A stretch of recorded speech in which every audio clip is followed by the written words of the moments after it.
Chennai metro ரயிலில் கடந்த ஆண்டு மட்டும் 11,19,00,000 பயணிகள் பயணம் செய்துள்ளது புதிய சாதனையாக பதிவாகியுள்ளது. சென்னையில் 2015ஆம் ஆண்டு ஜூனில் மெட்ரோ ரயில் சேவை தொடங்கப்பட்டது.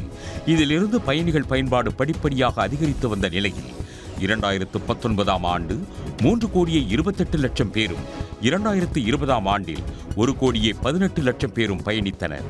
தொடர்ந்து 2023இல் சுமார் 9 கோடி பேரும் 2024இல் 10,52,00,000 பேரும் பயணித்த நிலையில் அதுவே ஒரு ஆண்டில் அதிக பயணிகள் பயணித்ததாக இருந்தது.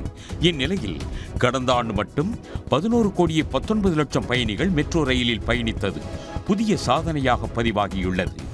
ஒட்டுமொத்தமாக 10 ஆண்டுகளில் 46,73,00,000 பயணிகள் பயணம் மேற்கொண்டுள்ளனர். டிஜிட்டல் பரிவர்த்தனை, வாட்ஸ்அப், சிங்காரா சென்னை அட்டை போன்ற பயணச்சீட்டுகள் மூலம் மெட்ரோ ரயில்களில் பயணிப்பவர்களுக்கு 20% கட்டண தள்ளுபடி வழங்கப்படுகிறது.